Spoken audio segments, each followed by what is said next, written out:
Got that covered on the mascot side. Casey, we've been a big fan of yours, watching you come up through Auburn and then calling a couple of your games. We got a chance to see you pitch a few times. It seemed like you're really starting to make some strides last year in terms of your repertoire, your pitch usage, identifying what are your best pitches and how to get to those. I know that's kind of a new school theory about how to identify, what your strengths are and get to those pitches more often than not. It seemed like you made a lot of strides with your slider. I'm a big fan of your splitter. I threw a splitter in my career, and I know your splitter drops off the table. I loved it. The first time I saw it, it kind of goes straight down when it's right. Looked like your slider came along last year too as well. You had a lot of success with that. Yeah, so my first year, 2020, when I got called up, threw a bunch of splitters, and I was really happy with it. Didn't have a great year, honestly, overall, but going in that offseason, I know I want to improve my slider because my slider wasn't very good. I was like, okay, I got the split, got a decent fastball. Like, I need to improve my slider. So spent so much time on the slider that offseason. We come back for season last year, and honestly, I couldn't find my split. And I spent so much time working on the slider that I'm not going to say I lost it, but I lost a lot of confidence in it. It wasn't out right. So the usage of it was not as much as I would have liked. But I'm working on that. I'm going to, increase the usage of that split. But yeah, the slider definitely took strides for me. Looking to carry that over into this year. It's just I want to have both and not just one at a time. All right, that was Casey Mize on the Towing the Slab pitching podcast with David Cohn over at John Boy Media. So that's where the audio is courtesy from. Welcome to another episode of Tigers Radio Podcast, our fourth this week, as we're getting ready for next week for opening day. I'm Rahel Castillo, alongside Miss Chris Brown and Rieper. You can find us on iTunes, Spotify, iHeartMedia, and Stitcher. Tonight, our guest is Max Rieper, who is the editor-in-chief at Royals Review, and I think this is the officially third time, Max? Is that right? It sounds about right, yeah. Yeah. So Max joined us last year. We had a lot of fun, and we're going to talk some Royals this evening. We'll have some Tiger talk a little later on, especially after today with Matt Manning's outing. I'm sure Chris has some favorable opinions and also even with the Riley Green Superman catch, which, by the way, there was a lot of weird Yankee fans hating on him on Twitter. They were just like, "Oh, why did he make it look harder than it was?" It's like, did you not realize there's wind, dumbass? I mean, I don't know. It's yeah, I mean, we can get into that later, but even beyond that, the ball was hit 107 miles an hour. It wasn't like a lazy looper. It was a line drive that he had one chance to make the play, and he did. But whatever. Yeah.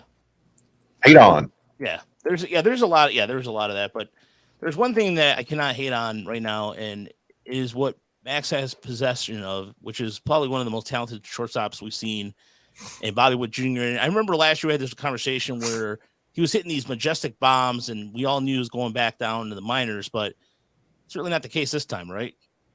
No, it seems like he is a pretty good, barring injury, he is going to be the opening day third baseman. And you're right, he does play shortstop regularly. That's probably his natural position, but they've got Adalberto Mondesi there, who's a Gold Glove caliber shortstop when he's healthy. They've got Nicky Lopez, who was a finalist at Gold Glove at shortstop last year. So they're going to move Witt to third, where they feel like his strong arm will be an asset there, and obviously his bat will play at third base. But he seems like a lock to be the starting third baseman, and he continues to draw rave reviews. I mean, he, like you said, he impressed last year, coming off pretty much no pro experience because of the pandemic. And then last year he went to Double-A, tore it up, went promoted to Triple-A, same thing, was named Baseball America's Minor League Player of the Year, and now it looks like he's ready to kind of show what he can do at the big league level, and everyone in Kansas City is really excited to see what he can do, because we really haven't had this kind of, franchise, at least potential franchise player like this in a really long time, and so, we kind of want to see what he can do at the big league level. How do you compare the buzz for him to Alex Gordon back in the day? Yeah, that's a good question. I was just thinking about that, because Gordon, I think there's a little more buzz because he was, number one, Gordon came up in the absolute despairs of the franchise. Like, we were, coming off a decade of just putrid baseball. There was no real light at the end of the tunnel. Gordon was a Midwestern kid. He grew up a Royals fan in Nebraska, not very far away from Kansas City.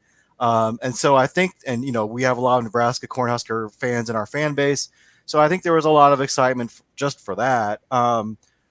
Witt's a little bit different in that I just think his ceiling is a little bit higher. I think everyone knew Alex Gordon had a pretty high floor. He, I think, also was named Baseball American Minor League Player of the Year. But the feeling was, I think he's like, okay, this guy's a sure regular. We'll see how good he can be, but he's, he could be an all-star, which he ended up being. But I don't think anyone thought he's like, a franchise-altering player like, Alex Rodriguez or Miguel Cabrera in Detroit. Sure. Bobby Witt, I'm not saying that's what he's going to be, but he at least has that potential. I mean, I think the most likely scenario is he ends up being a very, very solid, guy that makes a couple all-stars. Trevor Story is a comp that comes up a lot. But he certainly has that potential to be like a superstar. And I think we're all just really excited because we haven't had a superstar in Kansas City in a really long time. One of the things that was interesting to me, and maybe this is pertaining to my fantasy team, is that MJ Melendez is another great young prospect, guy who had a terrible 2019 season and bounced back in a huge way last year. But he's a catcher by trade. But Kansas City has a pretty decent catcher there in his way, so they started playing him at third, I thought, last year in the minors. I do think they sent him down. Do you have any idea what the plan is there with him? Because he seems like he's gonna have to be up at some point. Yeah, you're right. I mean, he's really intriguing in that you're right. He had a terrible 2019 season. It just really disastrous at A-ball. And then in 2020, there was no season in the minors. And so the Royals that year decided to revamp their kind of minor league development system. And it paid off in huge dividends. He came back in 2021, led all minor leaguers in home runs with 41. Really just kind of power you don't really see from catchers a lot. And he's a really good defensive catcher, too. He's kind of big for a catcher. He's pretty tall, but he's got a nice, strong arm. He blocks the plate well. Nice, sweet swing from the left side. And so that's going to be really interesting to see what's their plan for him, because I don't know that they – he was a second round pick, so he was a good prospect they liked, but he kind of fell off the radar, and I think they forgot about him. Not forgot, but he wasn't really a guy they were counting on anymore. And then he comes back last year, and it's one of the best prospects. Now he's one of the top 100 lists for Baseball America. And so what do you do with him? And I know Salvador Perez is in his 30s now, so he's not a young buck anymore. And so there is a feeling that, okay, we are going to start transitioning him off catcher a little bit. He's like 25% of the time last year. He did start at DH. So they're resting him more. And so, do you bring Melendez up as like his understudy with the expectation that he's going to get more and more playing time at catcher, and Salvi kind of eases into a DH role? I don't know. They're going to be paying Salvador a lot of money, like $20 million a year in the next couple of years. Is that, are you paying a DH $20 million, especially as a DH who, Salvador was great last year with the home runs, but on base has always been a struggle with him. He's getting older. The power is, he's probably not going to hit 48 home runs every year. I'd love him. I would love it if he did, but that's just not the reality. So as a DH, is he going to be that valuable? Because a lot of his value does, is frankly in his arm, as a guy that can throw out runners. His catching I think is slipped a little bit. He's obviously been knocked a lot for his framing skills, which are always near the bottom of the league in metrics. But it'll be interesting to see how they do deal with that. Melendez did play a couple games at third last year. He has played a couple games there in spring training, but he was sent down already. I expect him to catch, but he is pretty athletic. I think he's a guy that could move to another position. Whether or not that's going to be the long-term plan, I don't really know. I'm really curious to see if they keep him, they trade him maybe to fill another need, or they move him to another position. Yeah, it's fascinating how many options they have. And like, for instance, first base, probably if things work out right, not even an option for those guys, because you got Pasquantino and Prado, correct? And so it's good to have too many guys in the end.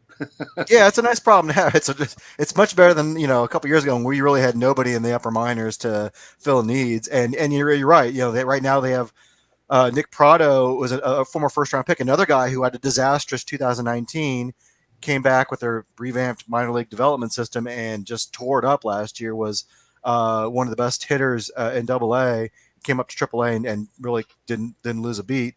And he's on top 100 prospect list now. So I think he would probably be a candidate to start at first, except they still have Carlos Santana at first base kind of blocking him. I don't expect him to be with the team that long, frankly. I think he'll either get traded as soon as he starts hitting, or if he doesn't start hitting, he'll get outright released. Because I think they'd like to get Prado up at the big league level. Very smooth defender, can draw walks, which is not something they have in their organization much, and also has pretty good power too. And he actually looks bigger this year than he did last year. So he's a guy that I'm pretty high on. But Vinny Pasquantino, I'm glad you mentioned him because he's a guy that was really under the radar before last year and put together a really solid season where he's hitting for power. He's drawing walks, but he's a rarity in this day's baseball, and he doesn't strike out very much. He actually drew as many walks, 64, as strikeouts. Whether or not he can translate to the big league level, I don't know, but he's certainly a guy that's kind of jumped onto the radar screen. And so what do you do with him with Prado already at first? Where does that leave any Pasquantino? Will he DH? What do you do with Salvi if he's DHing? What do they move to the outfield? I don't know. Prado, I think, is probably more athletic that can make that transition, but I think they really like his glove at first. And Pasquantino, I think, is not as an accomplished defender. So, like you said, nice problem to have. It wouldn't surprise me if one of these guys is traded eventually for, a pitcher or an outfielder, which they really need. They don't have many outfielders in their upper minors. So, it could be a really interesting year to see how they deal with some of these pieces that maybe don't quite fit and get a roster that maybe fits a little bit better. Seems like probably in the end, a fairly nice player gets stuck at AAA for a long time if things go well. Which isn't the worst thing in the world, right? You kind of rather call a guy up too late than too early. You don't want to call a guy up, have him struggle. It'd be fine, I think, if Nick Prado goes to Omaha in AAA and has another great, 2 months and kind of forces his way back to the big leagues, or forces his way to the big leagues. I think that'd be fine, and I think the Royals are fine with that as well. There's one thing about the Royals that always astonishes me is the fact that they are always able to put together some sort of bullpen in the last few years. And this is a bullpen that was in the middle of the pack last year in terms of overall ranking. They were ranked 13th according to Fangraphs and some of the stats. And you picked up Amir Garrett, which definitely helps. But talk about with the Royals, there's a lot of, it seems like a different combination of guys you have, for example, with Garrett, you have a guy who's going to be a kind of a leader type. He's going to be intense, and of course the whole Javi Baez thing, which is whatever at this point, but a guy like Scott, it's very going to be interesting indeed. I think a guy like Scott Barlow, a lot of these guys are not your household names, and I'm always impressed how the Royals are able to do that. Well, and it's not going to be the days of Calvin Herrera, Wade Davis, and Greg Holland for sure. There's still a drop off, and it's taken some time, and there are some pretty rough years in there. But yeah, they're starting to build at least the nucleus of what could be a solid bullpen. You mentioned Scott Barlow, who was a really shrewd pickup. He was a minor league free agent from the Dodgers. The Royals kind of picked him up, converted him to a reliever, and he's picked up some velocity and turned into one of their best arms out of the bullpen. They've got Josh Staumont, who rail thin but throws 100 miles an hour. Had some really big control issues in the minors, but so far in the big leagues, he seemed to he's gotten that under control. Can throw strikes on a pretty regular basis now. And then Jake Brent, who's a lefty, another guy they picked up as a minor league free agent. I think he bounced around a couple of organizations. And he came on last year and really impressed as a lefty that can throw in the upper 90s. Now, the problem is they don't have a lot of depth. After that, it drops off quite a bit. I think they're hoping a kid named Dylan Coleman, who they picked up in the trade with the Padres last year, actually a Missouri kid, a local kid. He throws in the upper 90s, can hit him 100 miles an hour. I think they're hoping he can be the next arm to add to that. Amir Garrett helps a lot, although he is coming off a pretty rough year last year with the Reds, but he's a nice gamble. Throws, in the mid 90s from the left side.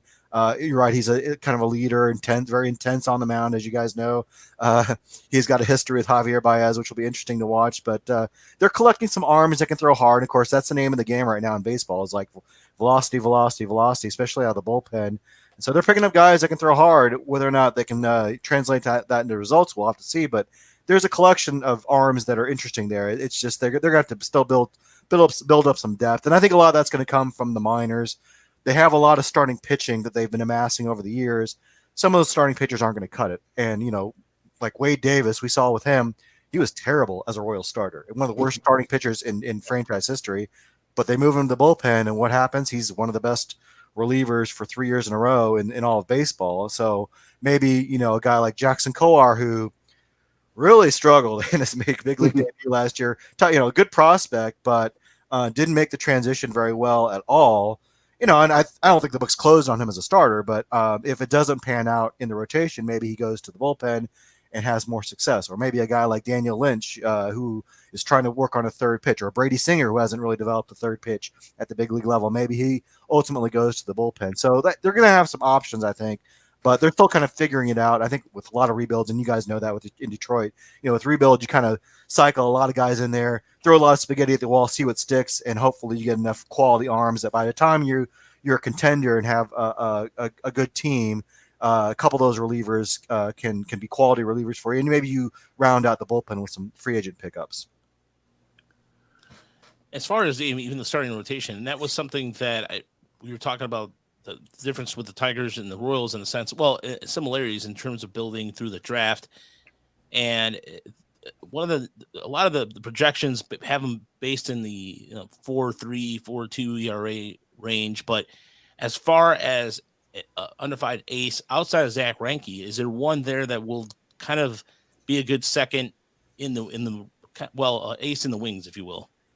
Yeah, that's a good question. It's really hard to develop starting pitching. I know that, but it's been especially hard in Kansas City because, Dayton Moore has really talked about that since day one. I mean, he came from the Braves where, they had Glavine and Smoltz and, all those guys. So, it's something he stressed, but just hasn't been able to do aside from like Yordano Ventura and Danny Duffy. That's it. That's all they've done in over a decade of Royals baseball as far as homegrown talent. And, they went kind of big on college pitchers in the 2018 draft. Picked up Brady Singer out of Florida, Jackson Kowar, his teammate at Florida, Chris Bubich out of Stanford, Daniel Lynch out of Virginia, a couple other guys too. They're still in the minors, but those are kind of the main guys they've kind of hung their hat on. And they've all looked really good in the minors. It's just a matter of like, who's going to translate to the big league level. As far as ace stuff, I think a lot of these guys are kind of more mid-rotation guys right now. I think if anyone had ace stuff, it could kind of be Daniel Lynch at this point. I think he's the guy. He's a lefty that throws mid to higher 90s. Great slider, wipeout slider that was one of the better sliders in baseball last year. But like I said, he's kind of lacked that third pitch, really working on a change, I think. So that's going to kind of be what separates him. And, he had a terrible start in his first couple outings, got demoted, came back against Detroit, had an 8-inning shutout, eight shutout innings against them, and really pitched well from then on. So hopefully he can carry that over to this season. But I think he's probably the best bet for an ace. Brady Singer, I think he's got the ace mentality. He was that at Florida. He was kind of a bulldog. He certainly had some success, I think, at the big league level. But he's also kind of held back by the fact he doesn't really have a third pitch right now. Still working on a changeup. But that slider is so good that he's kind of gotten away with it so far, and he's got great sinking action to his fastball. Can he get by with that as an ace? I don't know. We'll have to see. But those are probably your two best bets. Some people like Carlos Hernandez, who out of all those pitchers actually had the best results last year.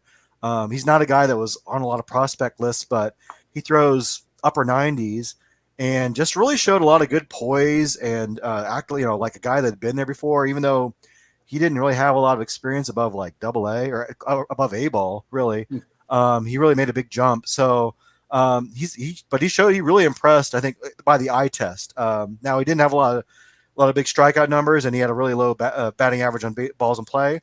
So maybe there's some of that's fool's gold, but he's a guy that I think intrigues some other people as well. So I don't know. I guess that's my question. I don't know. I think if I had to put money on it, I'd say Lynch, but I'm not sure they have an ace right now. They could just have 4 solid pitchers, which might be good enough because, in 2015 when they went to the World Series, they didn't have an ace really. Johnny Cueto, I guess, it was the closest thing they had to an ace, and they had to go out and make a midseason trade for him. The guys they had in house, Edison Volquez, Chris Young, Danny Duffy, those guys weren't exactly, the 94 Braves. So, there's more than one way to get success. We'll have to see if the Royals can do it without maybe necessarily an ace. It's interesting that, they invested so much in the 2018 draft on the pitching in those early rounds, but is this John Heasley? Like 12th, 13th round pick? Yeah. It's kind of the sleeper. Yeah, I mean, I think they've got a couple sleepers. I mean, John Heasley's a guy that has put up good numbers every single level. the Royals kind of ran out of pitchers at the end of last year. Probably because the pandemic the year before. But so he came up for a couple spot starts, and looked pretty solid. And I think he's, if it was a couple years ago, he probably be, in the rotation because the Royals didn't have anyone else. But he's going to have to be behind those other guys for a little bit. Austin Cox, another guy from that draft, a left-hander, who also put up really solid numbers at Double-A last year, and I think ordinarily would be in the running for maybe a rotation spot, but he's got to wait his turn. And then Jonathan Bowen is another guy I really liked in that 2018 draft, a kid out of Memphis, University of Memphis, tossed a no-hitter in A-ball a couple years ago. Unfortunately, he had Tommy John surgery and is going to miss the start of this year. He should be back by mid-season, but he's another guy. I like big guys, big pitchers who are sturdy and give you some innings. And he's a big-bodied guy who I think can kind of fit that bill. And then Angel Zerpa is he's not a draftee, but an international signing who was kind of not on the radar screen at all. The Royals added him to the 40-man roster last year, and people were like kind of scratching their heads saying, "Who's this guy? I've never heard of Zerpa." And he had a solid year, got a start at the end of the season, and he looked fearless out there, just kind of pounding the strike zone. Really looked unafraid. So he's another guy that could be in the mix. So it's nice they have options. Like I said, it's been a long time since we've really developed like more than one starting pitcher at a time, and it's kind of nice they have these options. Obviously, not all these guys aren't going to pan out. Like some of these guys are going to end up in the bullpen. Some of these guys are going to end up on the disabled list or injured list. Some of these guys are going to top out at AAA. But it's the best way to develop a homegrown rotation is to start out with like 10, 15 arms and kind of whittle it down from there. See, from the outside, I assume that the Royals were probably hoping that Asa Lacy was going to be the guy who would develop into the ace. And things didn't go so great in his first pro season. Yeah, that's a good one on there. Yeah, I'm glad you mentioned it. I forgot about. I didn't even mention him. Yeah, I think he's a guy that, he's taken last year's draft, and I thought was it last year or 2020? Now I can't remember. It's all the years now blend in together. In the pandemic. Yeah. So, and I think people thought he could be a fast riser because he's a polished college pitcher at Texas A&M. But yeah, he really struggled last year. Just struggled to throw strikes. Just really, really high strikeout rate, but a really high walk rate too. And so I'm interested to see how does he bounce back from that. Some real adversity there. He also had a minor arm injury, I think, that kind of limited his season. So he's healthy now.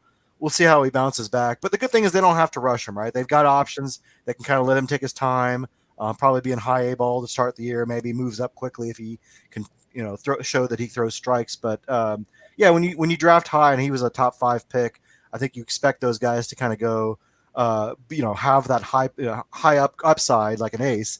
And, he's certainly a guy that, a lefty that throws mid 90s with his kind of stuff, you think would have that kind of ace potential. He just got to throw strikes. So we'll have to see how he does, but he's a guy that, has the potential to kind of rise up prospect lists if he has a good season. And there's another guy too, in terms of like small sampling size, and he was in the 40-man roster in Roland Bolaños. Am I saying that? Bolaños? Oh, yeah. Yeah. Bolaños, yeah. Yeah, he's like, again, in a small sample size. And I know he was, I think, was he a starter in the minors? I can't remember off the top of my head right now. Yeah, I think he started for the Padres, and we got him in the Trevor Rosenthal trade a couple years ago. Hard throwing kid, good breaking stuff, which I think kind of makes him more suited for the bullpen. And he pitched out of the pen for a couple outings last year and actually looked really impressive. I think that's where he's going to end up. He got sent to the minors already this year, but I expect we'll see him back up pretty quickly. And as a reliever, I think he's got a really good chance to be kind of one of those guys to add to that mix of hard throwers, like I said. And again, another shrewd find from the Padres organization, which, if you're going to pick from an organization, I think the Padres are a great one because they're teaming with talent right now. And so the Royals were kind of able to take advantage of that a little bit and pick up some guys that the Padres didn't have room for anymore. Yeah, I made a face there because the Tigers had Trevor Rosenthal the season before. And they had him pitch like 5 innings and they just let him go. And he, hops on with the Royals and they were able to trade him for something. So, well, he just needed to come back home. This is where he's from. He's from a Kansas City kid, and maybe he was our double secret agent. He was trying to stick it to the Tigers while coming back to Kansas City. Well, he did a good job with it, apparently. I remember we saw him in Toledo before he came up, and I remember, Chris, it was like everything was like high and just he was wild. And then when he came to Detroit, it was the same thing. And then I don't know. It was, You know, I mean, he was recovering from injury, and sometimes it takes an extra year. But anyway, I believe he's still unsigned. I don't think he signed with anyone yet this year. So that's kind of surprising. I wonder if the Royals will bring him back. I don't know. is he coming off? Did he have another arm injury? That's what Yeah, I think you're right about that. So I don't know what his health status is at this point. Yeah. But as far as in terms of, let's get to some of the positional talent in the outfield. There's a former Tiger in camp and Jacoby Jones as for outfield. But in terms of how the outfield looks as a whole going into 2022, is that a strength? Is it a weakness, or where does it stand in the outfield? Yeah, it's probably a weakness at this point, at least offensively. I mean, you look at it, and there are 2 Gold Glovers out there. Andrew Benintendi won his first Gold Glove in left field last year. Was really solid out there. And then Michael A. Taylor, who he signed from the Nationals, was the best by the metrics, by a lot of Fangraphs metrics, the best defensive outfielder in baseball. Really great ball hawk out there, which of course you need in Kauffman Stadium. But offensively, pretty weak spot. Yeah, he's a guy that's going to be, have an OPS plus of 80, well below league average. He can hit an occasional home run, but hit like 230. And then in right field, we'll have to see. The right field's kind of up for grabs. Hunter Dozier is, I think, the best bet to start in right, but he's coming off such a tough season offensively, and he's pretty brutal defensively. So I don't know exactly what his role is going to be. He may be slotted for more DH duty, but and then be starting right field occasionally when Salvi's at DH. A couple interesting guys they have in the mix in right field, though. Edward Oliveiras, another guy they got from the Padres in that Rosenthal trade, is a guy that is kind of a joke around here because he was optioned down to the minors like 10 times last year. Now, they passed that rule this year that you can't option a guy more than 5 times in a season, which we've dubbed in Kansas City the Edward Oliveiras rule because of his exploits to AAA back and forth. But he's a guy that I think a lot of Royals fans want to see get a chance because he tore it up in AAA. He's looked really solid in the minors. Yep. He is absolutely on fire in Arizona right now in the Cactus League. Now, everyone hits well in Arizona, but he's especially putting on a show and kind of making his case. And so you kind of want to see him get a chance out there. I mean, he's a pretty good defensive outfielder in the corners. I think for a long time, people called him a tweener. Like he wasn't not enough defense to play center, but not enough power to play the corners. But one of the writers on our site, David Lesky's heard that he's made some adjustments. He's kind of bulked up a little bit. And he talked to one scout that compared his adjustments to Teoscar Hernandez as a guy that can maybe make a jump. So that'd be great if he turned into that. I'm not expecting it, but I think he's a nice 4th outfielder to have in the mix. And then another guy that is in the mix is Kyle Isabel, who actually was their starting right fielder last year and kind of a surprise roster addition. Another guy that I think he was also in that 2018 draft outfielder out of UNLV. But he's a guy that has kind of a patient approach to the plate, can draw some walks, put the ball in play, solid gap power, not a big home run hitter, but he can hit 15 to 20 home runs, I think, in a full season, and solid defense out there. And I think he's another guy that the Royals fans want to see just get a chance out there because he's torn it up in spring training as well. And, I think a lot of Royals fans just don't want to see Hunter Dozier out in right field anymore, which is understandable. So, there's some interesting choices out there. Jacoby Jones, I think, could make the team as like a veteran, 4th or 5th outfielder if they decide to keep that many outfielders. I think most Royals fans want to see them go with the younger guys and maybe Jones in AAA as insurance, as like a proven guy who can, kind of come up if there's injuries. But it's still kind of a weakness. And right now there's not a lot of like prospects in the upper minors in the outfield. So like I said, that could be a way they fill a need through a trade.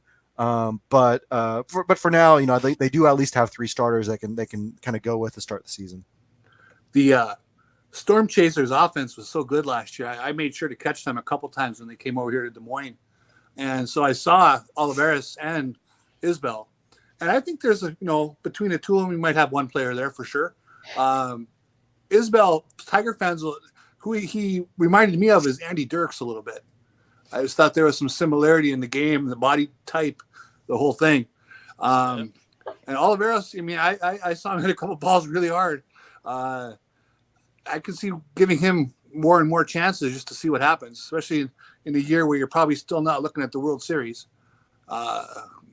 See what kind of player he turns into. But that was a fun offense to watch over here last year. There's no question about that. Yeah, the minor leagues are kind of hard to gauge too. I mean, like for a long time, the Omaha played in the Pacific Coast League, which, I mean, you guys probably know that the balls fly out of ballparks in Las Vegas and Albuquerque. Now they're in kind of a more Midwestern league, but I still think I mean we're using like the juice ball still in the minors for some of the season because it seems like some of the numbers were still kind of inflated. So I don't know what to make of those numbers. I mean, it was great to see. You want to see your minor leaguers doing well, but at the same time, like how much can you trust that Edward Oliveiras is hitting so well in the minors? But he's earned certainly. I think there's also something to be said. Like when a guy does that well, reward them with playing time at the big league level. Like I think that sends a message in your organization that we will reward guys no matter their pedigree and give them a chance. It doesn't matter if you're the first round pick or the 50th round pick. If you hit, we will give you a chance. And I think Edward Oliveiras has earned that chance at this point. So I'd like to see him at least get some significant playing time. Maybe he doesn't have to be a starter, but like a fourth outfielder who plays, a couple times a week, I think would be a great role for him. So on opening day of 2024, starting shortstop, is it Bobby Witt Jr., Nick Lofton, or Mondesi? That is a good question. Mondesi, he's going to be a free agent by then. So I would guess that I don't think there's an appetite to necessarily extend him, especially now that they have options. He's at a really interesting crossroads of his career because he's been hyped up so much. Mm-hmm. And in small doses, he looks fantastic. Like there's a week where he'll just turn it on, hit 600 with a couple home runs, steal a couple bases, play great defense. And then the next 2 weeks, he'll do nothing. And then he'll be hurt.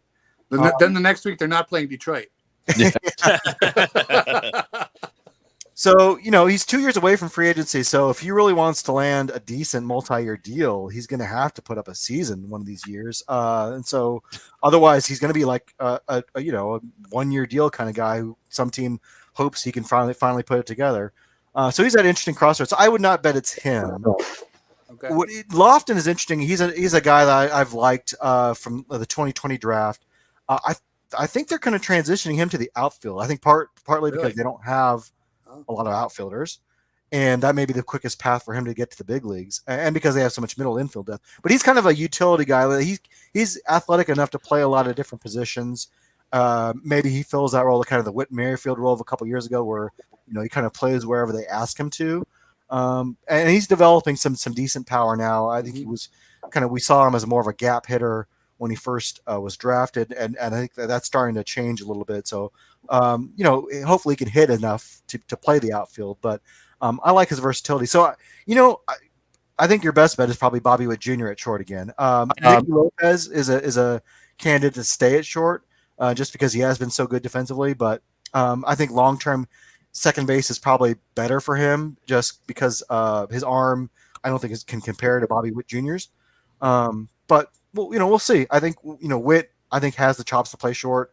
Some scouts have expressed a little doubt about Witt's ability to stay at shortstop, Bobby Witt Jr. But we'll see. I think he'll get that chance. 2024, yeah, I would bet Bobby Witt Jr. is at short. Cool. I was remembering while you mentioned that about Mondesi, and it was the final 4 games of the 2020 season. Yeah, he went 12 for 16 against the Tigers in that series with 2 walks. Let's see, 3 doubles, a triple, and 2 homers in 4 games, and 4 steals, and 4 steals. 4 steals. And look, I'm glad that Jorge Solaire does not play for the Royals anymore. I mean, that was another guy who every time he played at Comerica Park, it was just laying him up. And as far as in the terms of the reason why the Tigers and Royals draw some comparisons is that you look at some of the projections, and they're within a game or two of each other. As it seems like it's Minnesota, or it's Chicago, Minnesota, and everybody else. The Royals. Say what you want. The Royals did some sort of activity in the offseason. The Guardians did absolutely squat, but the Guardians still have great pitching and what have you. But the projections are like 74, 75, or I think it was anywhere from like 70 wins to 77. Max, is that more than fair, or is it gonna be a long season in Kansas City? Yeah, I think that's fair, and I think with a rebuild, like you guys know, there's gonna be a lot of volatility. I mean, you guys, I think, really surprised a lot of people by winning 77 games last year, and I think that's a good sign of progress. And I think that hopefully that lights a fire under the Royals a little bit of like, okay, you're rebuilding, but like Detroit was pretty close to 500. we should be there too. Like we've got arguably as much talent. We should be getting to that point now. Now Detroit made some offseason moves to maybe get them over that hump. Central is going to be really interesting this year. I mean, I think you're right. Chicago's still the class, but Minnesota was very aggressive this offseason. And even though they had a disappointing season, they made some real additions with Carlos Correa and Gary Sanchez and Gio Urshela and some of the pitchers they picked up. And Cleveland, I don't think you can ever count them out, even though they're right. They didn't. They really sat on their hands all offseason. And then Detroit, Detroit and Kansas City are going to be really interesting to watch because they've got so much young talent coming up. And, we're going to have Casey Mize versus Brady Singer on the hill. We're going to have Bobby Witt Jr. versus Spencer Torkelson and Riley Green and MJ Melendez and Nick Prado. It's going to be really exciting to see. And so, Kansas City and Detroit, I can see them, a wide range of outcomes for both teams. It just kind of depends on how quickly those young players mature and develop and how much of an impact they can make early on. But the future is bright. I mean, I think Royals fans expect to get around 500 this year. I think we feel like, okay, we've got young talent that needs to start producing, and we've got some decent veterans around them. Now, it's not great. I don't think anyone's under any illusions. I don't think we have the talent that a lot of the other teams can match, but we've got enough talent there that we can compete. And so our 500 season should be within reach. And, this is an organization that doesn't like to say the word rebuild. They like to say, oh, we're always trying to win games. We want to compete. We want to contend. They can't always do it, but they don't like losing. And so I expect them to be, pretty aggressive in the next year, trying to improve the team. There's been rumors that they've been pursuing Frankie Montas of the A's. Maybe that's a situation where they trade one of their pitchers, or maybe even MJ Melendez or Nick Prado or Vinny Pascantino. But Pascantino seems like he'd be well fit, a perfect fit for Oakland. He's kind of a player. So I don't know if that's one of the kind of players that would be at play, but it wouldn't surprise me at all to see the Royals try to make a move like that, even if they're not really in it this year. But they, because if you remember back in 2013 when they traded for James Shields, they were coming off like a 73 win season. It wasn't like the Royals were, really in it, and people scratched their heads and said, why are they making a big push for James Shields? They're not contenders. And they actually made a late season push for a wild card that year, and the next year they won the pennant. So stranger things have happened, but I think everyone kind of feels like the Royals are at least a year away.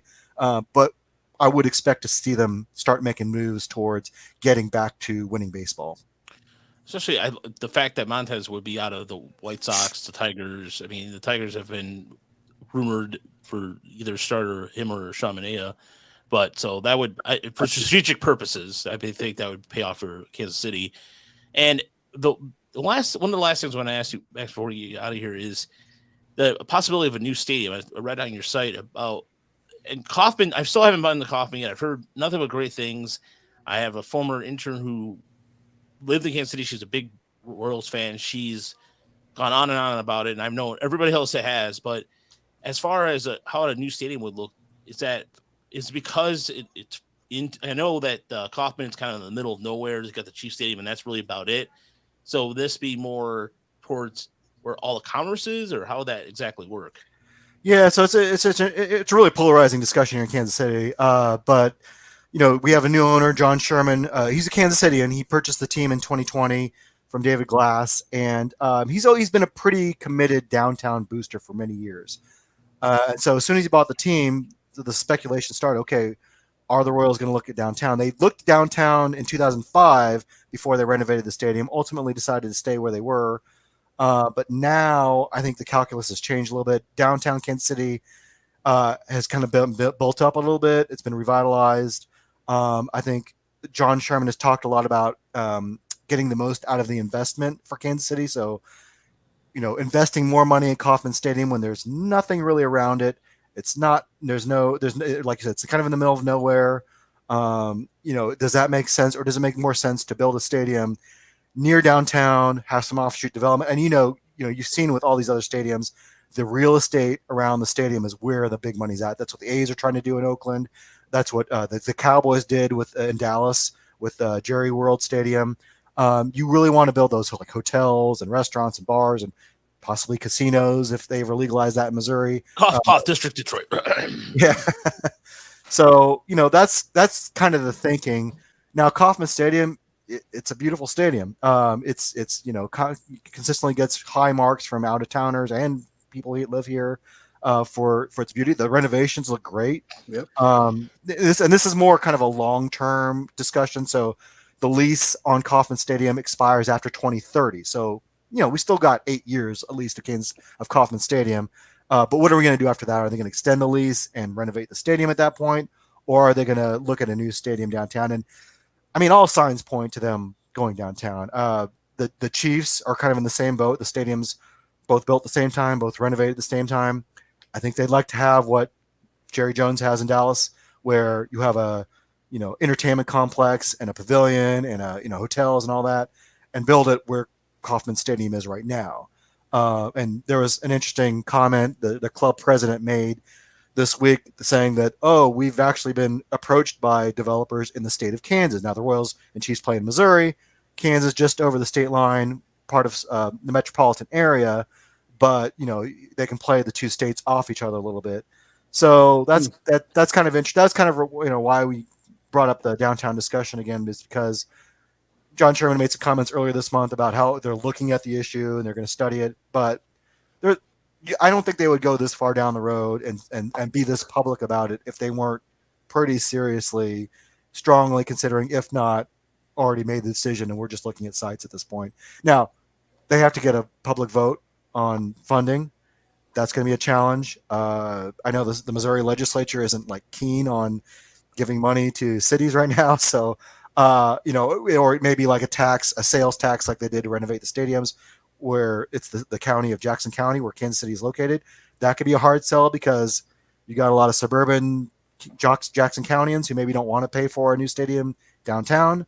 So there's still a lot of things to work out, but I do think the wheels are in motion to get the Royals downtown in the next decade. And, I'm pretty torn about it. I feel I love Kauffman Stadium. It's beautiful. It's where I grew up watching baseball. Obviously they've played, 4 World Series there, won 2 of them. Two All-Star games. It's great memories with my dad, my own kids. But I also love downtown baseball. I love downtown Kansas City. I think it's great right now, and it's got even more potential. And I think a downtown stadium would help in a lot of ways. So I'm pretty torn about it. I don't like publicly financing stadiums, but it's kind of that's what you got to do these days. So I don't know. See what you guys have in Detroit with all the stadiums next to each other in that downtown area, and I think that area is great. It could be kind of cool to have that in Kansas City. I think the Chiefs will probably stay where they are, but it would be kind of neat to have the Royals in the downtown area. But like I said, I'm also really torn with my memories at Kauffman Stadium. Well, as an outsider who comes to Kansas City once a year, sometimes twice, to see the Tigers play the Royals, I love it. I love that. It's my favorite baseball road trip. But the one thing has always been, you stay at the Country Club Plaza or somewhere near the Power and Light District. And then, if you're having a good time all day, then you got to take the car ride out to the stadium. So that's always a little bit of a bummer, and that's where the downtown baseball is so fun. Like in Minneapolis, you can walk to the stadium from your hotel, which is always a nice thing. But I love Kansas City. Just like you say, I love Kauffman Stadium. It's a great place to watch a ball game. I've sat in pretty much every part of the ball field, and each has its own charm where you sit. So it's a great stadium. But if they move downtown, I'll endorse that one. I think it'll be a lot of fun. As much as I love coming to Kansas City, what's your favorite barbecue? Because you got to sell Raj on coming to Kansas City. My favorite. So the Joe's Kansas City is kind of like I don't want to be cliche, but it is really good. That's the one that a lot of people like. I think a lot of the old school likes Arthur Bryant's, which is the historic, and you really can't go wrong. Arthur Bryant's is great too, but if you like a more vinegary sauce, that you go with Arthur Bryant's. Yep. Joe's is hard to beat. Joe's Kansas City, their pulled pork sandwich, the Carolina pulled pork sandwich is fantastic, and the bird ends. Ooh. And that's when you come to Kansas City. Bird ends. And Chris and I both were like, ooh. Yeah. But man, there's some really good smaller places to the left. I would definitely recommend going off the beaten path and trying a place like LC's, which is actually close to the stadium. Yes, I usually go when I pick up food on the way to the Royals games. That's a real. Their stuff is like candy. It's so great. It's really good. Yeah. So there's a lot of great. You really can't go wrong. Kansas City with barbecue. There you go, Raj. Yeah, well, I mean, I was debating between going to see the Tigers in Pittsburgh but I've always wanted to go Kauffman Stadium because of the amount of history that's occurred there and some of the coolest moments or some of the coolest players that were not Tigers. George Brett comes to mind. I always think of Mark Gubicza only because Mark Zuba. I always had like 9 or 10 of his cards for whatever reason. Every time I had baseball cards, I had like 10 Mark Zubas. I'm like, I don't know why. And then as far as even just Bo Jackson, of course, I have Memphis Chicks hat in my collection somewhere, and so I definitely wanted to go check it out. And also because, as my wife pointed out, it's got a lot of fountains. I did not know that. Second most fountains in the world, I believe, behind Rome. Yep. Yeah. City of Fountains. Yeah. Come out sometime. Let me know. I'll take you out, and it'll be great to see a game. And the Royals and Tigers have had some great games there, especially in 2014 and 15. I think there were some great battles there. So, it'll be a lot of fun. I definitely would love taking you out to the game.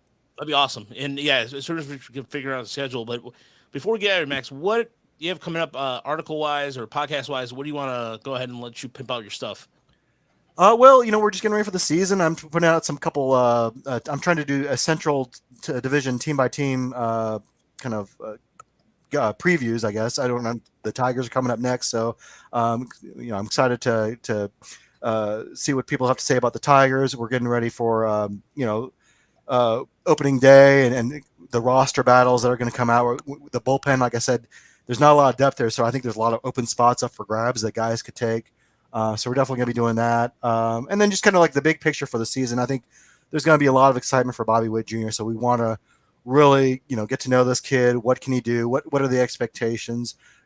Is he going to stay in Kansas City? I mean, I know it's sad that he hasn't even made his major league debut, and we're thinking about, okay, can he stay here more than 6 years? But Jeff Passan at ESPN had a column where he just made some predictions, and Jeff Passan's from Kansas City, and I think he's pretty well connected to the Royals.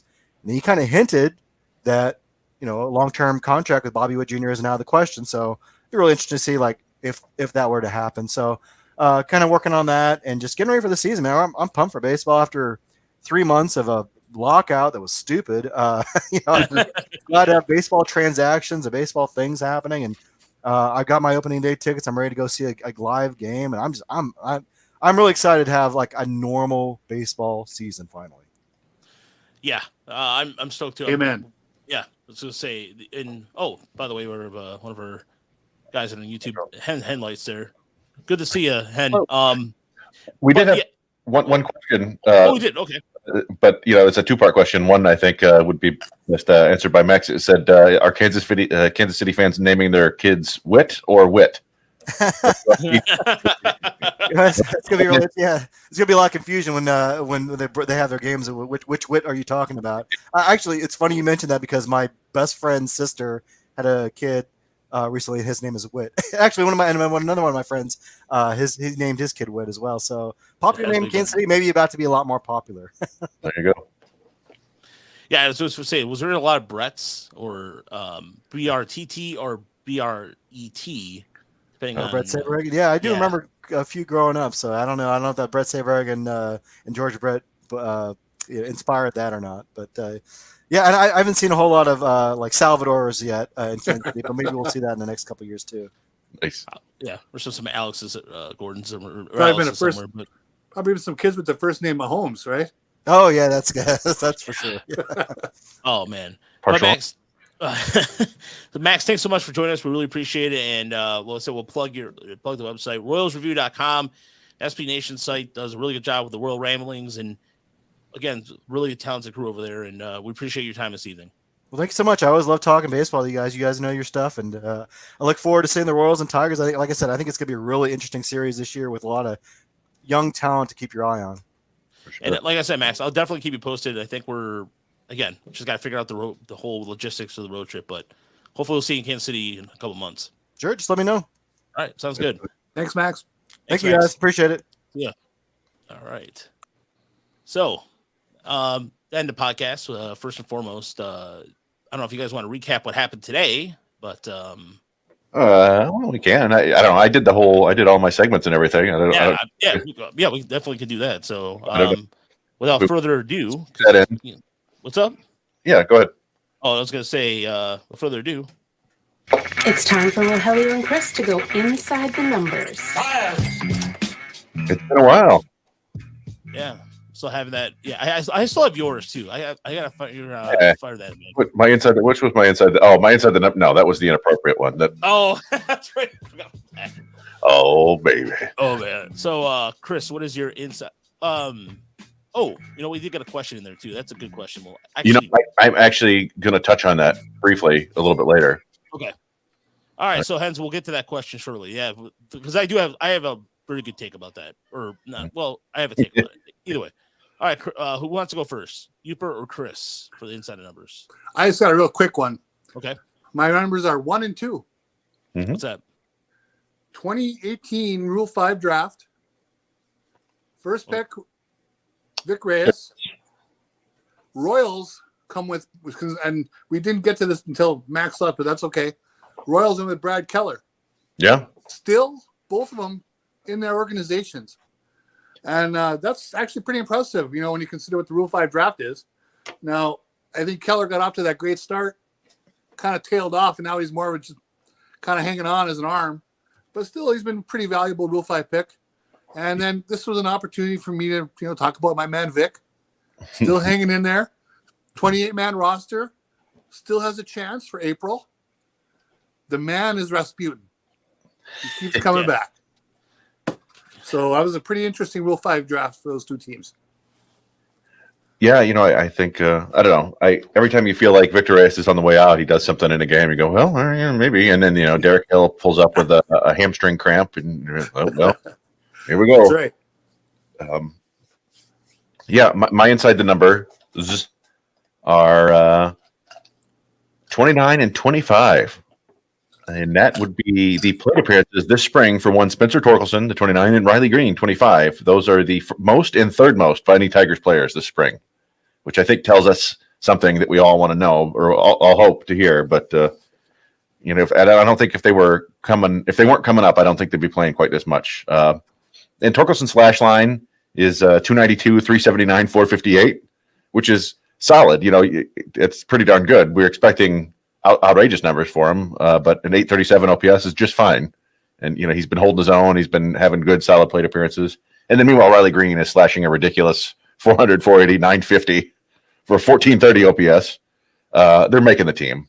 If the Tigers pull some shenanigans, they're going to have an empty stadium. I think if they don't, then we'll try to convince fans not to go because. And we talked about it before. It would be the smart thing to do to mess with their service time, at least from a finance standpoint or whatever down the road, but who cares? You spend a ton of money in free agency. You're trying to win. Go and take your best players north and try to win from the jump. But yeah, and there are going to be ups and downs. Both of them will. But I think they're both going to survive this year just fine. Yeah. They might ultimately struggle a little bit more than we hope, but I think they're ready. And I have a bonus number. Oh yeah, go for it. It's 12. That is the number of games played this spring by Ryan Kreidler, the most on the Tigers. Wow, really? Leads the Tigers with 12 games in the spring. And it's one of those things where I think you look at all the prospect sites and you look at MCB, and we all have Kreidler somewhere in that 5 to 10, 5 to 15 range. But I'm starting to get the sense that if you ask the Tigers brass, they would probably have him at 3, just by the way that they keep playing him and the way he keeps performing.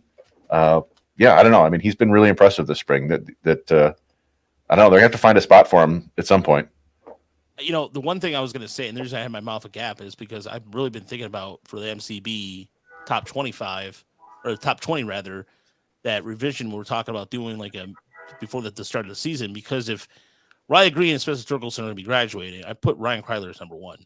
I have no problem with that. And the reason why I think that is if you look at, I know this sounds a little extreme right now, but guys, every time I see him in camp, and we had a question from D in Detroit. We'll get to you here in YouTube here in a second. But he's got a cannon. He's been hitting with power. He had a grand slam. He's been doing every little thing to the point where fans have to kind of go, well, what about Candelario and what have you? But again, until he does this on a major league level, it's for naught. But you got to be excited for the fact the Tigers have a homegrown infield talent. They're not going to trade for, and you know what? Here's the thing.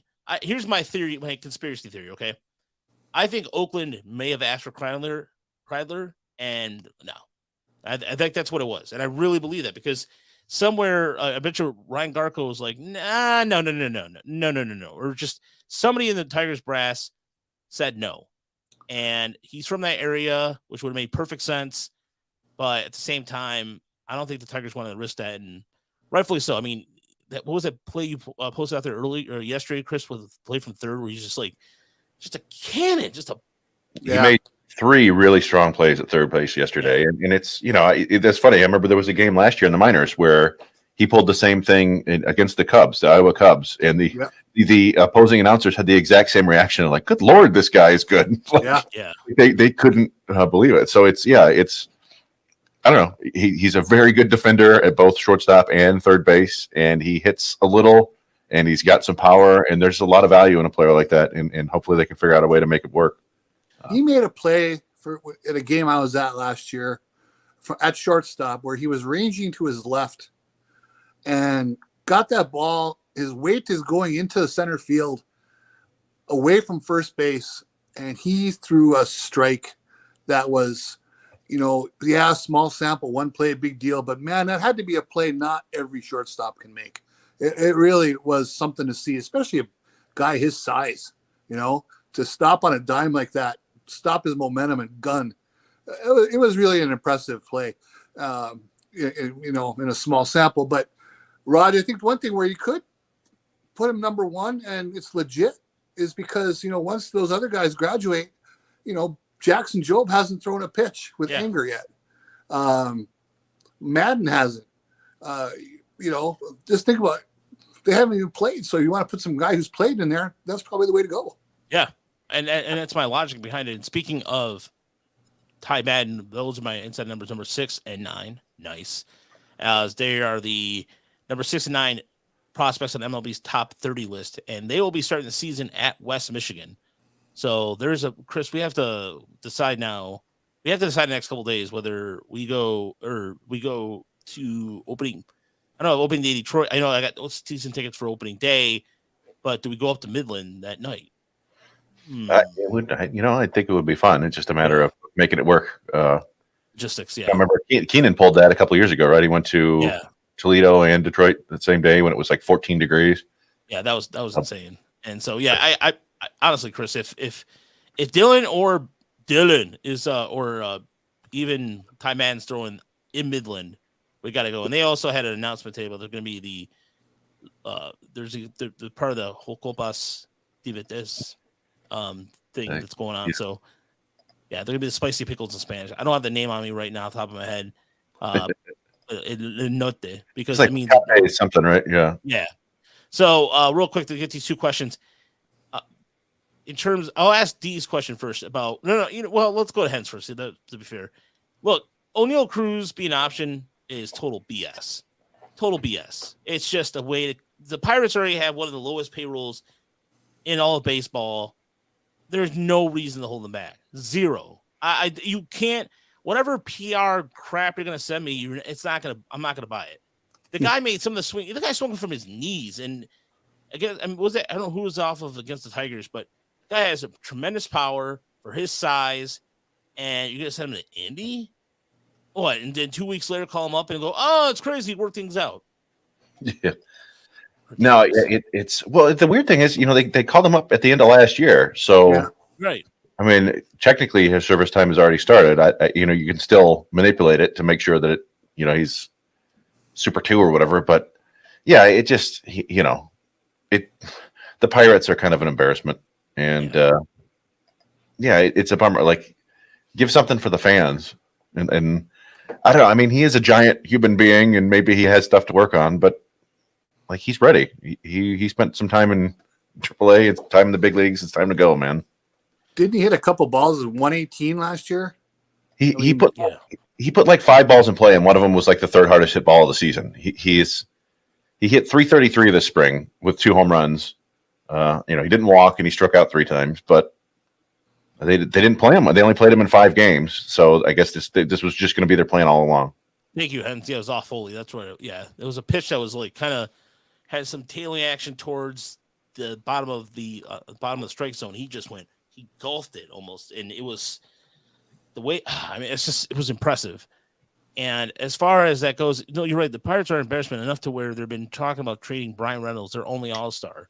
I mean, come on. Hey, look, if you're just tell the city of Pittsburgh, screw you. That's what they're doing right now. Screw you. We don't care. We just want to make money. And as much as I feel bad for Pirates fans right now because you're not giving them much to root for. I can't even like right now. If you put a gun to my head about the starting rotation, no clue because I don't really care. But it's I can't think of anybody right now. Anyway, Keller is still there, right? Yeah, that's about it. Keller, the rest of it. Anyway, but speaking of the rotation, D from Detroit had a question on YouTube. Thoughts on Matt Manning? I know he's still early, but he looks like Porcello 2.0, a back of the rotation starter at best. Well, I mean, I tend to agree. It's kind of been something I've been harping on for a while now. It really was put into stark contrast today for me. This is the second time this spring that he's squared off against Alek Manoah of the Blue Jays, and Manoah shows so much more potential, and it's because he's got a true plus breaking ball, maybe plus breaking ball, and it makes him so much more effective than Matt Manning. Matt Manning, the Porcello comparison is pretty good, I think, because he's a guy who's just going to have to throw everything he's got in different order and not be predictable because he's not going to consistently miss bats with anything. I'm afraid he doesn't have that level of stuff. He has other things that you like in starter, the frame, he throws strikes, he's got velocity. There's a lot of things to like there, but the stuff is not plus. I would hesitate to say he has a plus pitch at all. So yeah, and he's 2 weeks, I think 2 weeks younger than Alek Manoah. So it's like, all right, well, it feels like he's younger because Manoah was a college guy and Manning was a high school guy, but they're the same age. The stuff is the stuff. I don't know how much longer we have to wait for Manning to develop. And it could be a thing where he eventually does figure things out like Porcello did. Like 3-4 years down the road, he figures out what works for him and is an above average starter for a couple of years. But yeah, I think right now we're looking at a back end starter at best. And it's unfortunate given how highly ranked he was, but this is the nature of prospects, right? Sometimes they're really good all the way up until the upper levels, and then you realize like, oh, professional hitters, the best hitters can handle this with ease. I mean, he got hit hard today. Yeah, I mean, he did. Yeah, I think he gave up 5 hard hit balls. He did generate 8 swings and misses, which is, I mean, something to hang your hat on a little bit.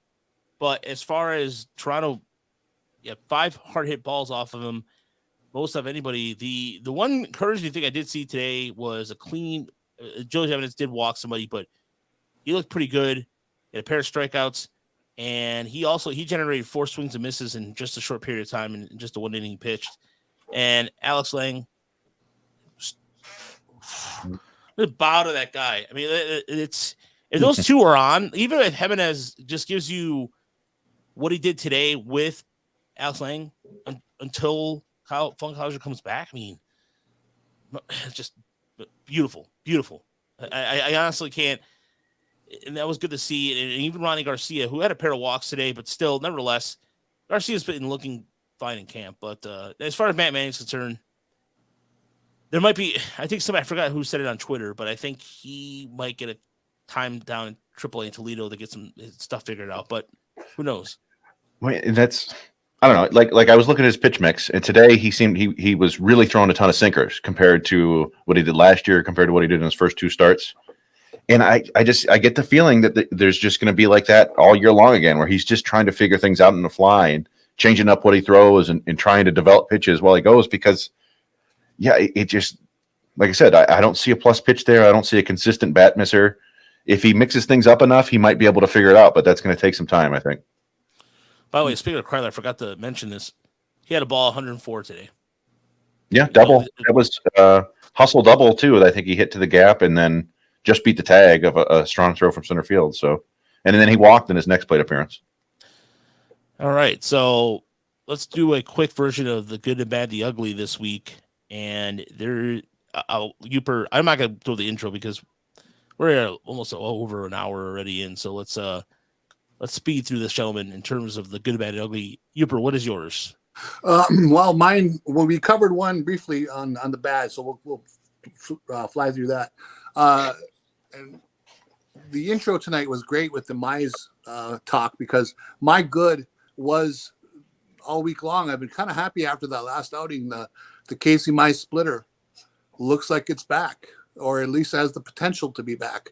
And when you think about the guy that he was at Auburn and the guy who threw the no-hitter at Erie, that was that splitter. And I think that can take him to another level. And a couple of those he threw the other day really looked nasty. If that's the guy we're going to get, that takes things to places that he didn't get to last year. So that is very exciting. I hope we keep seeing that. Bad for me was the talk of the Brian Reynolds trade today. That kind of, I think, was it Morrissey who put that out today, or it doesn't matter who did.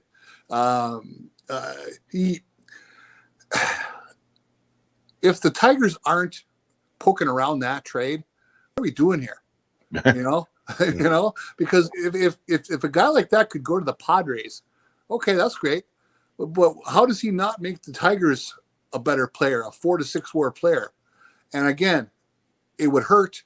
You'd have to give up something pretty good, but you probably wouldn't have to give up Green and Torkelson. And if that's the case, I'd be hugely interested in that. And I'm always disappointed that the rumor, at least give me a rumor. Give me a rumor to hang my hat on for a night. That would be nice. We never get that. So it's not going to happen. I know that. It's pie in the sky thinking. But if the Pirates really want to clean house, the Tigers should have their arms open to a move. And ugly, I'm going off of baseball. I don't ever want to hear about Will Smith and Chris Rock again. I'm sick of it. It's really ugly. It was pretty cool that Chris Rock had a Tiger hat on last night when he went to his gig. So I don't know if he's a Tiger fan or if someone gave him a hat. Either way, pretty cool. But that open hand slap, pretty weak. So hopefully that's going to die over soon. We don't have to think about that anymore. Yeah, the memes have been kind of out of control. So by the morning of that happened, I was very sick of it. No question. Yeah. Chris, what about you? So I got I touched on the Reynolds thing too, so we can just briefly on that. But my good, and this is going off the board because I like to do this every now and then, is Thatcher Hurd, which is just Thatcher Hurd. It's a name to store away in everybody's memory banks. He's a guy who was actually a guy I really kind of wanted a lot in last year's draft. Mm-hmm. He's a freshman pitcher at UCLA now, and he was considered like a top 100 prospect last year, and his story wasn't all that different from Jackson Job's. He came up in high school as a position player. In Hurd's case, it was as a catcher, whereas Job was a shortstop. But he took to the mound, and it was like immediately music from the heavens. It was like, oh wow, this is perfect. He's super athletic, 6'4", 200 pounds, threw a ton of strikes, had an innate feel for spin, but the velocity just wasn't quite there, I think, for teams to meet his asking price. I think he was mostly 88 to 90, sometimes up to 92. But here we are, a couple months later in high school now, or in college, high school. And I'm pretty sure the Bruins are pretty happy. He's now sitting 92 to 95 with 2 nasty breaking balls. And check out these stats as a freshman. So 33 and a third innings, 16 hits, 9 walks, 48 strikeouts, a 1.09 ERA as a freshman in college baseball. He's got a good chance to be the number 1 overall pick in 2024. If he continues pitching like that, of course. My bad is the final spot in the Tigers bullpen. Who wants it? Nobody. I think Jason Foley has already kind of claimed the spot vacated by Kyle Funkhauser. The last time we tried to do the math on that. But there's one, or at least one, if not 2 more spots open now because of the 28-man roster expansion, and no one seems to want it, from what I can tell. Chase Anderson's got a 9 ERA in 3 innings. Jacob Barnes, 15.75 ERA in 4 innings. Garcia, 7.71 in 4 innings. Will Vest, 5.40 in 5 innings. Miguel Diaz, 7.36 ERA in 3 2/3 innings. Miguel Del Pozo, a 45 ERA in 1 inning, which was 2 games. It's getting to the point where I think they might just use those last 2 spots on Willie Castro and Victor Reyes and not mess with the bullpen. Or I don't know. I didn't, figure it out, but maybe that's one of the spots that they can add Pineda or Peralta to. So I don't know. Yeah, I mean, it's the most of the bullpen seems okay. I mean, the Chafin stuff is a little bit of an issue. I think he had a sore groin, tender groin. But other than that, yeah, I think the bullpen for the most part should be solid. Cisnero looks okay. Soto looks good. Fulmer is a little bit iffy, but I think he'll be fine. And Alex Lang, like you said, was good today. And the only thing I'll add, I had the Brian Reynolds thing as ugly. I didn't think about the Tigers trading for him. Maybe that's an article in the works. But yeah, to me, it was kind of reminiscent of the rumors of the Orioles trading Cedric Mullins. And it's like, what are you doing if you're not trying to keep your 27-year-old stud outfielder? Like, I don't even get what you're trying. Like, I understand you listen on everybody, right? There's always a chance that you can get an offer that blows you away. But I was looking. So last year, Brian Reynolds was one of 5 players in baseball to hit 300 with a double-digit walk rate and 20-plus home runs. And the other 4 were Vladimir Guerrero Jr., Juan Soto, Bryce Harper, and Freddie Freeman. So I don't know how many MVPs that is, but it's a lot. And yeah, so he's a damn good player, and he's an outfielder. And yeah, I don't know what you're doing, Pittsburgh. Whatever. No, and I that's what I'm saying. Like, even with they're talking about possibly trading Trey Mancini, and then the Orioles already have bad PR with moving the outfield. What the hell? Moving the wall. Oh my God! I mean, I feel like every week we're gonna have the good, and bad, the ugly. The Orioles will reach it at least some point. Yeah. They already decided to be cheap enough not to have anybody go to away games, and it's just I feel bad for anybody. If you're a prospect in the Orioles system, like, okay, I'm not sticking around. Screw this. Do my years and get out of here. So my good is the fact that you're talking about the bullpen earlier, Chris. The good news is that Michael Padilla and Willie Peralta's visas got approved, so we could see them in action soon, which will definitely help out that bullpen situation, as we could see Peralta pitching out of there as a kind of a swingman and see what they can do with that. As Padilla, same thing with him and Tyler Alexander in the back end of the rotation, one being the 5th, one being the 6th starter. Perfectly fine with that, because quite frankly, the Tigers are not going to make a move unless something, a miracle happens, but I don't see that happening. My bad, and this is something that I wish I had more explanation. It just seems a little crazy. Is the home run derby X? What is in terms of the way they explain it? So I'm going to explain it to the audience here, and what's the idea? It sounds cool, but the way they explained it was bad. Hitters will get to swing at 25 pitches and take up to 10 of them, with the opportunity to earn points by hitting targets placed 160 feet from home plate and 2 beyond outfield fences, similar to the mini games in the legendary video game MVP Baseball 2005, which is a fantastic game. I had that for Xbox. Opposition will have players in the outfield and can earn points by catching balls that do not make it to the fence. Teams will receive a point for every home run, target hit, or catch, and players can call for hot streak to allow teams to double their points in the next 5 pitches. Okay, all right. So far, what have you? And then in terms of each event will feature a winner of tour will come in a knockout tournament and decide the home run derby X tour champions at the final event. So this is in terms of they're doing. So the part that kind of goes, okay, where are they going to do this at? All right, they're doing London, Seoul, of course, in South Korea, Mexico City, and they're going to feature guys like Adrian Gonzalez, Johnny Gomes, Giovanni Soto, and Nick Swisher. Ohio in the house, apparently. One thing I like is like, we're going to spread baseball across the globe. And what we'll do is we'll show a game that's not remotely like baseball to these fans. Yeah. And so so in terms of representing, Johnny Gomes is going to represent the Red Sox, Nick Gonzalez, or excuse me, not Nick, but Adrian Gonzalez, the Dodgers, Soto, the Cubs, and Swisher for the Yankees. But no, it's still offensive Gridiron and Soto, but is it another Cub? I don't know, like maybe Sammy Sosa or something. I don't know. Like there's all these ex-Cubs out there, but again, I'm not knocking Soto, but And then here's even like, so every team will feature players from 4 categories, including MLB legends. Okay, cool. Superstars who hail from the world of softball and women's baseball. All right, awesome. Get some diversity in there. A rookie from the men's baseball development system, which is like, I don't know what that means. If it's just the Atlantic League or just Martin's. And then this one, the wild cards who are, quote, influential content creators.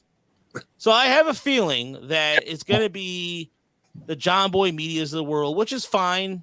It's gonna happen. Cespedes barbecue. I bet you. I bet you it's not baseball related. I bet you it's like BTS or like for real. Like I think it's gonna be entertainers. So some TikTok influencer. Yeah, JoJo Siwa. Thanks 10 highlights for joining us this evening. We really appreciate it. We'll see you soon, man. On YouTube. Go ahead. I'm sorry, Chris. Oh, nothing. No, yeah, I don't know. We'll see. I do think it's like a lamer version of Rock and Jock softball back in the day. Oh, I think this is right up Brandon Inge's alley for the Tiger rep. There you go. Yeah. He did famously hit 0 home runs in the real home run derby. That's right. You know what? By the way, I could see. For him, it was the home derby. I can see Andy Dirks trying to volunteer for something like this too, or we can see what Cleet Thomas is up to. But it was interesting to see in terms of where some of the names and stuff like that they threw around there. Maybe because I'm getting old, that some of the names I don't recognize, but it's fine. But again, I just wish they would explain that a little better. That was not an explanation that I just was. I don't know. I mean, I know they're trying to maybe perhaps get on with a banana ball, which is pretty cool. Like the catcher's doing the splits, and you got Bill Spaceman Lee, who was a regular starter in the 70s and for the Expos and Red Sox out there pitching at 76 years old. And yeah, that's cool. Yeah, some crazy stuff. And JJ Cooper from Baseball America has been tweeting some stuff out, and I wouldn't mind going and check out one of those games. That would be cool. And my ugly really is in terms of what's out there among. I mean, we've hammered the Pirates and Orioles very hard, but what about the Cleveland Indians? Or excuse me, the Cleveland Guardians? They had a sign. So somebody on Twitter posted this, and I'm trying to find where they had a sign, and they took off the or I think it was INDS was still the original from Cleveland, from the Indians, and they just replaced the first 4 letters. Mm-hmm. How all right. I wish I could find. I have to find what that is. I saw it on Twitter earlier, and I was just astonished. Like, man, I think huh?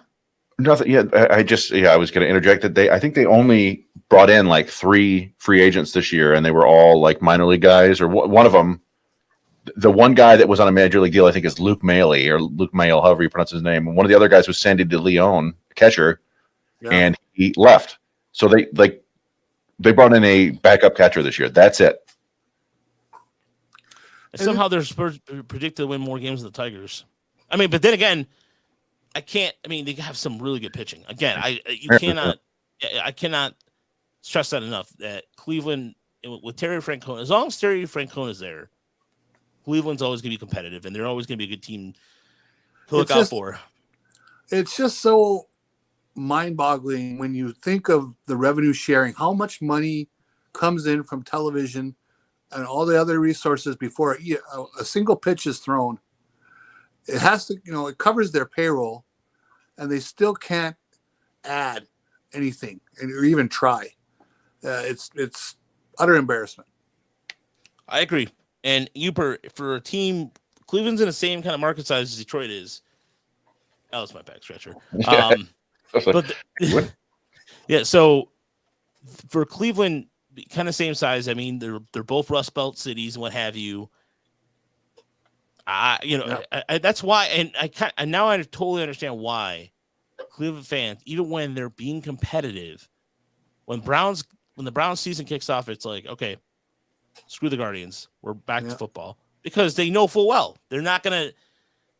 I wish Cleveland would have won the World Series, or at least recently enough to where the fans could stay somewhat content, but nothing. I don't know. They had their window. They had their window in the late 90s when Jacobs Field opened, and they had the Murderers Row lineup and came up short. Yeah, and again, even was it Rajah Davis? Mm. I mean, that Home run against Aroldis Oh, Chapman. sure. Yeah. They were Yeah, close. they were so close, but I almost forget that was what 6-7 years ago. 2016. yeah, against the Cubs, right? Yep. Yeah, they're just recently in the World Series, and they came out of nowhere to do it. And I think that's what the ownership expects. I don't know, but